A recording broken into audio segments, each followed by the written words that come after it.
नमस्कार दोस्तों, स्वागत है आपका मेरे चैनल कॉमिक्स लाइफ पे। शुरू करते हैं मनोज कॉमिक्स की एक और मज़ेदार कॉमिक्स, नागलोक की शहजादी पार्ट 3। लेकिन इनकी शहजादी कहाँ गई? अभी तक तो किसी कमरे में दिखाई नहीं दी। चारुदत्त ने अनेक कमरों का निरीक्षण करने के बाद एक कमरे का द्वार धीरे से धकेला। ओह, शायद वही नागलोक की शहजादी है। निसंदेह यही शहजादी है। इतना सुंदर मुखड़ा मैंने आज तक नहीं देखा, लेकिन अफसोस इसका भी धड़ के नीचे का हिस्सा नाक जैसा है। इतनी सुंदर शहजादी के साथ कुछ मस्खरी करनी चाहिए ताकि यह अनोखा मिलन शहजादी को वर्षों तक याद रहे। चारुदत्त ने चुपचाप अपनी अंगूठी शहजादी की अंगूठी से बदल ली। साथ ही उसने एक पत्र भी लिखा। प्रिय शहजादी जी, नमस्कार। मैं विराटनगर का राजकुमार चारुदत्त हूँ। मैंने आपसे अंगूठी बदलने और आपके शाही बाग से काला गुलाब ले जाने की जो गुस्ताखी की है उसके लिए क्षमा चाहता हूँ, लेकिन जिंदगी भर इस बात का मुझे अफसोस भी रहेगा कि आप जैसी सुंदरी से दो बातें नहीं कर सका, क्योंकि आप उस समय प्रगाढ़ निद्रा में थी। बस इतना ही। चारुदत्त। पत्र लिखकर उसने शहजादी के हाथ में दबा दिया और चुपचाप अपने घोड़े के पास पहुंच गया। मेरा काम पूरा हुआ मित्र। अब मुझे सुंदर नगर ले चलो ताकि मैं अपने भाइयों की खोज खबर ले सकूं। और फिर चारू जैसे ही घोड़े पर सवार हुआ, कुछ ही देर पश्चात इंद्र अश्व ने उसे सुंदर नगर की सीमा पर पहुंचा दिया। सुंदर नगर में तो पूरी तरह शांति दिखाई देती है। इसका मतलब है युद्ध का क्या परिणाम निकला? यह जानने के लिए मुझे सुंदर नगर के भीतर प्रवेश करना होगा। चारू ने प्रार्थना करके घोड़े को गदा बनाया और उस पर सवार होकर सुंदर नगर में प्रविष्ट हो गया। उसने वहां जाकर सारी बात मालूम की। ओह, वही हुआ जिसका मुझे डर था। विराटनगर की लगभग सारी फौज मारी गई और बचे कुचे सैनिकों के साथ तीनों भाई भी पंथी बना लिए गए हैं। अब मैं क्या करूं? तीनों भाइयों को किस तरह आज़ाद कराऊं? यदि उन्हें आज़ाद नहीं कराया तो पिताजी की जान बेशक आंखों के कारण न जाए, लेकिन राजकुमारों के कारण अवश्य चली जाएगी। मुझे हर अवस्था में अपने भाइयों को छुड़ाना होगा, वरना हो सकता है पिताजी के साथ साथ मुझे माँ के जीवन से भी हाथ धोने पड़े। संभव है माँ यह सदमा बर्दाश्त न कर सके। और काफ़ी देर सोचते रहने के पश्चात वह गधे को एक सुनसान स्थान पर ले गया और वहीं प्रार्थना करके गधे को घोड़ा बना दिया। उसके बाद, ऐ मेरे प्यारे दोस्त, अब तक तुमने मेरी बहुत मदद की है, लेकिन एक बार फिर मैं तुमसे प्रार्थना करता हूँ कि मेरे भाइयों को इस देश के राजा की कैद से छुड़ाने में मेरी मदद करो। तुरंत ही घोड़े के मुंह से एक गलीचा निकला और जमीन पर पिच गया। गलीचा? लेकिन मित्र, यह गलीचा मेरे भाइयों को कैद से छुड़ाने में भला मेरी क्या मदद करेगा? लेकिन बजाय घोड़े के उत्तर देने के गलीचे से आवाज आई, ऐ नौजवान, तुम मुझ पर सवार हो जाओ। मुझ पर सवार होते ही मेरे साथ साथ तुम भी अन्य लोगों की नज़रों से ओझल हो जाओगे। तब मैं तुम्हें राजा के उस बंदी गृह में ले जाऊंगा जहां तुम्हारे तीनों भाई कैद हैं। तुम उन्हें भी मुझ पर सवार करा लेना। बस तब तुम्हारे साथ साथ उन्हें भी कोई नहीं देख सकेगा। फिर तुम जहाँ कहोगे मैं तुम्हें वहाँ पहुँचा दूंगा। ओह! चारुदत्त अपने घोड़े को वहीं ठहरने के लिए कहकर तुरंत गलीचे पर सवार हो गया और गलीचा उसे अदृश्य रूप में लेकर बंदी गृह की ओर उड़ चला। कुछ देर बाद गलीचा एक बंदी गृह में पहुंचा। तब तक रात हो चुकी थी। शीघ्र ही गलीचा चारुदत्त को लेकर उस कोठरी में पहुंचा जहां तीनों राजकुमार कैद थे और उस समय गहरी नींद में सोए हुए थे। नौजवान, चुपचाप एक एक करके अपने भाइयों को गलीचे पर ले आओ। ठीक है। चारू ने गलीचे पर बैठे बैठे ही एक एक कर अपने तीनों भाइयों को उठाकर गलीचे पर लिटा दिया। यह कार्य चारू ने इतनी सतर्कता के साथ किया कि तीनों राजकुमारों की नींद नहीं टूट पाई। मेरा काम पूरा हुआ है गलीचे, अब तुम मुझे मेरे घोड़े के पास पहुंचा दो। ठीक है। अगले ही पल तभी एक पहरेदार की दृष्टि राजकुमारों वाली कोठरी पर पड़ी। अरे, इस कोठरी से तीनों कैदी कहाँ गायब हो गए? तुरंत ही वहां हंगामा मच गया। दौड़ो, पकड़ो, 3 कैदी अपनी कोठरी से निकल भागे हैं। दौड़ो, पकड़ो। लेकिन न तो तीनों राजकुमार उन्हें कहीं मिले और न ही कोई यह समझ पाया कि तीनों कैदी राजकुमार एकाएक अपनी कोठरी से कैसे गायब हो गए।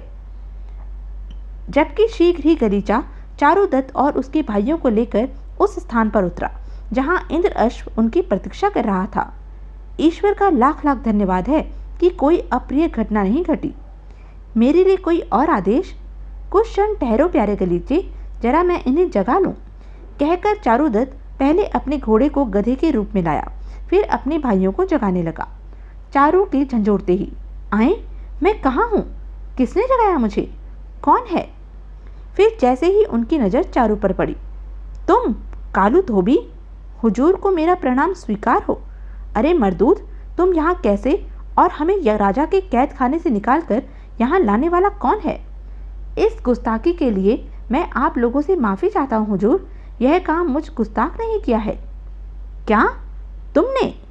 हाँ हुजूर, काफ़ी दिनों तक आपका नमक खाया था, इसलिए अपने कर्तव्य का पालन करने के लिए मजबूर था। लेकिन तुम अकेले ने इतना मुश्किल काम किया कैसे? एक परी की मदद से हुजूर। उस परी ने न केवल आपको छुड़ाने में मेरी मदद की, बल्कि नागलोक की शहजादी के बाग से मुझे यह काला गुलाब भी ला दिया, जिसे पाने के लिए आप लोग पूरी फौज लेकर 11 पर्वत पार जा रहे थे। क्या क्या तुम सच कह रहे हो कालू धोबी? क्या वास्तव में किसी परी ने तुम्हें काला गुलाब ला दिया है? बिल्कुल सच कह रहा हूँ हुजूर। ठहरिए, अभी दिखाता हूँ। और यह देखिए हुजूर, यही है वह काला गुलाब जिससे आपके पिताजी की आंखें भली चंगी हो सकती हैं। आहा, ये हमारे अच्छे वफादार सेवक, यह फूल हमें दे दे। हाँ हाँ, अवश्य लीजिए हुजूर। इस सेवक ने आपके लिए ही तो इसे परी से मंगवाया है। सच कालू, तुमने हमारे लिए एक बहुत बड़ा काम किया है। यदि इस समय हमारे पास कुछ भी होता तो हम तुम्हें इनाम में दे देते। मैंने आपका नमक खाया है हुजूर, इसलिए यह मेरा फर्ज था कि मैं आपके लिए अपने प्राणों तक को न्यौछावर कर दूं। लेकिन मुझे दुख है कि मैं आपकी फौज नहीं बचा सका। हमें तुम्हारी वफादारी पर नाज है कालू, लेकिन एक बात हमारी समझ में नहीं आई कि परी देवी ने तुम्हारी मदद क्यों की और उसने हमें कैद से कैसे छुड़ाया। इस संबंध में मुझसे कुछ मत पूछिए हुजूर, वरना परी देवी नाराज हो जाएगी। उसने मुझसे इस बारे में कोई भी बात किसी को बताने के लिए सख्त मना किया था। यदि ऐसी बात है तो जाने दो। वैसे भी हमें अपने काम से मतलब होना चाहिए। जो हो गया है, बस अब हमें चिंता इस बात की है कि इतनी दूर से हम जल्द से जल्द अपने देश कैसे पहुंचेंगे। हमारे पास तो सवारी के लिए कोई साधन भी नहीं है। उसके लिए भी आपको कोई चिंता करने की ज़रूरत नहीं हुजूर। आप तीनों इस जादुई गलीचे पर सवार हो जाइए। यह आपको चुटकियों में आपके देश पहुंचा देगा। क्या क्या यह सचमुच का जादुई गलीचा है कालू धोबी? बिल्कुल हुजूर, आप इस पर सवार तो होइए। लेकिन यह जादुई गलीचा तुम्हें मिला कहाँ से? उसी परी ने दिया था हुजूर। लेकिन आप अब और ज़्यादा सवाल न करें, जल्दी से इस पर सवार हो जाइए। ऐसे नहीं कालू, तुम्हें भी हमारे साथ हमारे देश चलना होगा। हम अपने उपकारी को इस सुनसान जगह पर ऐसे ही नहीं छोड़ सकते। लेकिन हुजूर, लेकिन कुछ नहीं। चलो, हमारे साथ गलीचे पर सवार हो जाओ। सच मानो, पिताजी तुमसे मिलकर बहुत प्रसन्न होंगे और तुम्हें बहुत सारे इनाम के साथ साथ कोई अच्छा सा काम भी देंगे। तुमने जो कुछ हमारे लिए किया है वह तो शायद कोई अपना भी नहीं कर सकता था। आओ चलो। चारों ने काफ़ी मना किया, लेकिन जब तीनों राजकुमार उसे बिना साथ लिए जाने के लिए तैयार नहीं हुए तो मजबूरन उसे भी अपने गधे के साथ गलीचे पर सवार होना पड़ा।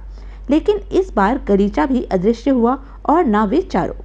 ऐ मेरे जादुई गलीचे, हमें विराट नगर के राजमहल में ले चलो। जो आज्ञा स्वामी। अगले ही पल, आहा, आज वर्षों बाद पिताजी को देखूंगा। काश माँ भी साथ होती। आहा। इधर जब नागलोक के शहजादी की नींद टूटी। अरे, यह कागज कैसा और मेरे हाथ में कहाँ से आया? पत्र खत्म करने के साथ ही वह बिस्तर से उतरकर तेजी से अपने बाग की ओर दौड़ी। नहीं नहीं, कोई भी मनुष्य मेरे प्रिय काले गुलाब को मेरे बाग से नहीं ले जा सकता। मैं उसे विष अग्नि से भस्म कर दूंगी। लेकिन अपने बाग में पहुंचते ही शहजादी के चेहरे का रंग उड़ गया। आह, वह सचमुच मेरे प्रिय काले गुलाब को उड़ाकर ले गया। तुरंत ही उसने अपने प्रहरियों को बुलाया। सुनो, जब हम लोग सो रहे थे तब हमारे लोक में एक राजकुमार आया था, जिसने न केवल बाग में घुसकर काला गुलाब चुरा लिया, बल्कि महल में मेरे शयन कक्ष में घुसकर अपनी अंगूठी से मेरी अंगूठी भी बदल ली। मैं इसी वक्त विराट नगर जाकर उस दुष्ट राजकुमार को सबक सिखाऊंगी। तुम यात्रा के लिए उड़न खटोला तैयार करो। तब तक मैं अपनी जादुई शक्ति से अपनी पूरी असलियत का पता लगाती हूँ। जो आज्ञा शहजादी साहिबा। और कुछ देर बाद इधर भोर होने के साथ जैसे ही काले गुलाब का अर्घ राजा केशव दत्त की आंखों में डाला गया, उनकी दोनों आंखों की रोशनी वापस लौट आई। आहा, अब मैं देख सकता हूँ, अब मैं सबको देख सकता हूँ। क्या सच पिताजी?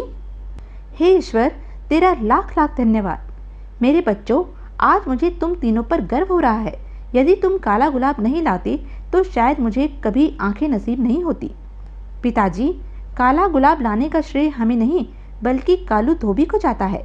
यदि आपको किसी का धन्यवाद करना है तो इसका कीजिए। इस व्यक्ति ने ही अपने प्राणों पर खेलकर न केवल आपकी आंखों की रोशनी ही लौटाई है बल्कि हम तीनों भाइयों की भी जान बचाई है।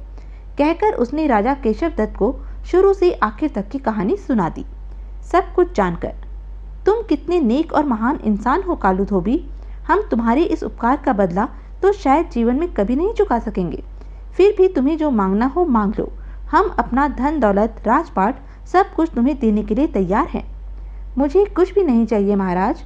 आपको आपकी खोई हुई आंखें मिल गई, इससे बढ़कर मेरे लिए खुशी की बात और क्या हो सकती है। आहा, हम तुम्हारा जवाब सुनकर खुश हुए कालू। एक तुम हो जो हमारी आंखें लौटाकर भी हमसे कुछ नहीं मांगना चाहते, और एक मेरा वह मनहूस बेटा था जिसने मेरी आंखें छीनने के साथ साथ मेरी पत्नी को भी हमेशा हमेशा के लिए मुझसे दूर कर दिया। आह, पिताजी मुझसे कितनी नफरत करते हैं। लो कालू, हमारी ओर से मोतियों का यह तुच्छ हार भेंट में स्वीकार करो। तभी, ठहरिए राजन। ओह, नागलोक की शहजादी। उफ, यह यहाँ कैसे आ पहुंची? आप कौन हैं और क्या चाहती हैं? मैं नागलोक की शहजादी विषमाया हूँ राजन। यदि आपने यह सच सच नहीं बताया कि मेरे लोक से काला गुलाब लाने वाला आपका बेटा राजकुमार चारुदत्त कौन है, तो मैं इसी समय आप सबको विष अग्नि से भस्म कर दूंगी। क्या? राजकुमार चारुदत्त? राजकुमार चारुदत्त? कहीं यह मेरे वर्षों पहले महल से निकाले गए मनहूस बेटे चारू का तो जिक्र नहीं कर रही? सोच क्या रहे हैं राजन? जल्दी जवाब दीजिए। शहजादी जी, आपके यहाँ से चारुदत्त नाम का कोई राजकुमार काला गुलाब नहीं लाया। नहीं, तुम तीनों झूठ बोल रहे हो। तुम हमसे कुछ नहीं छिपा सकते। बताओ, कहाँ है वह व्यक्ति? मेरे बच्चे ठीक कह रहे हैं शहजादी। चारुदत्त नाम का मेरा बेटा जरूर था, लेकिन मैंने उसे वर्षों पहले महल से निकाल दिया था। और नहीं राजन, आप भी असलियत को छिपाने की चेष्टा कर रहे हैं। मेरी जादुई शक्ति कहती है कि चारुदत्त यहीं मौजूद है। जल्दी बताइए, वरना मैं इसी समय आप सबको भस्म कर दूंगी। बताइए, वरना मरने के लिए तैयार हो जाइए। ठहरिए शहजादी साहिबा, आपको किसी अन्य को भस्म करने की जरूरत नहीं है। आपका कसूरवार मैं हूँ। मैं ही महाराज श्री केशव दत्त जी का सबसे छोटा पुत्र चारुदत्त हूँ। अरे हैं? क्या? और छद्म वेश उतारते ही, ओह, राजा चारुदत्त? चारुदत्त मेरा बेटा? तभी नागलोक की शहजादी की दृष्टि चारुदत्त की हाथ की उंगली में पड़ी अपनी अंगूठी पर पड़ी। निसंदेह वह मेरी ही अंगूठी है। इसका मतलब यह हुआ कि यही चारुदत्त है। शहजादी साहिबा, मुझसे आपकी शान में जो गुस्ताखी हुई उसके लिए मैं क्षमा चाहता हूँ, लेकिन मैं वैसा करने के लिए मजबूर था। मैंने जो कुछ किया वह मात्र आज्ञा और अपने पिता का जीवन बचाने के लिए किया। फिर भी आप जो सजा देना चाहें मुझे सहर्ष स्वीकार होगी। शहजादी को चारुदत्त का व्यवहार बहुत पसंद आया, इसलिए उसका सारा क्रोध शांत हो गया। मुझे तुम्हारी बहादुरी और सच्चाई बहुत अच्छी लगी चारुदत्त, इसलिए मैं तुम्हें क्षमा करती हूँ। इसके साथ ही मेरी शुभकामनाएं हैं कि तुम सदा अपने परिवार के साथ प्रसन्न रहो। धन्यवाद शहजादी साहिबा। मैंने आपकी अंगूठी के साथ अपनी जो अंगूठी बदलने की धृष्टता की थी, मैं उसके लिए भी क्षमा चाहता हूँ। कृपया यह लीजिए अपनी अंगूठी। इसे अब मेरी ओर से तोहफा समझकर अपने पास रखो। यदि कभी भी तुम्हें मेरी मदद की आवश्यकता हो तो इसे 3 बार चूमना। मैं तुरंत तुम्हारे सामने होंगी। चलो सैनिकों, अपने लोग चलें। अब हमें इनसे कोई गिला शिकवा नहीं रहा। जो आज्ञा शहजादी साहिबा। और शहजादी अपने प्रहरियों के साथ वहां से चली गई। शहजादी और उसके प्रहरियों के वहां से जाते ही राजा केशव दत्त भाव विह्वल होकर चारुदत्त से लिपट गए। मेरे बच्चे, मुझे क्षमा कर दो। आज तुमने मेरी आंखें खोल दी। मैं तुम्हें आज तक मनहूस समझता आया, जबकि आज तुम्हारे कारण ही मैं फिर से इस दुनिया को देख पा रहा हूँ। तीनों राजकुमार भी प्रेम पूर्वक अपने छोटे भाई से गले मिले। आहा चारू, लगता है आज ईश्वर ने हमें दुनिया भर की खुशियाँ सूद समेत लौटा दी हैं। आपसे मिलकर मुझे भी सारी खुशियाँ मिल गई हैं। उसके बाद राजा केशव दत्त अपनी पत्नी रानी रूपमती को लेने अपने चारों बेटों के साथ स्वयं चंदनगढ़ पहुंचे। प्रिय रूपमती, स्वामी। वह सुखद मिलन देखकर चारों तरफ हर्षोल्लास का वातावरण छा गया और रानी चंद्रावती की आंखों में खुशी के आंसू बरसने लगे। इस खुशी के मौके पर विराटनगर और चंदनगढ़ दोनों देशों में खूब जश्न मनाया गया। उस दिन से चारुदत्त अपने माता पिता और भाइयों के साथ आनंद पूर्वक रहता हुआ चंदनगढ़ का राज संभालने लगा, जबकि विराटनगर का राजपाट केशव दत्त ने अपने तीनों बड़े बेटों को सौंप दिया। चारुदत्त को दुनिया भर की खुशियां मिल गई थी, लेकिन तब भी अपने प्रिय घोड़े इंद्र अश्व को वह भूला नहीं था। वह हमेशा एकांत में उसकी पूजा किया करता तथा स्वयं उसकी देखभाल करता। तो यह थी मनोज कॉमिक्स की एक मज़ेदार कॉमिक्स। ऐसी ही मज़ेदार कॉमिक्स के लिए बने रहें मेरे साथ, और हाँ, मेरे चैनल को लाइक, शेयर और सब्सक्राइब करना ना भूलें। धन्यवाद।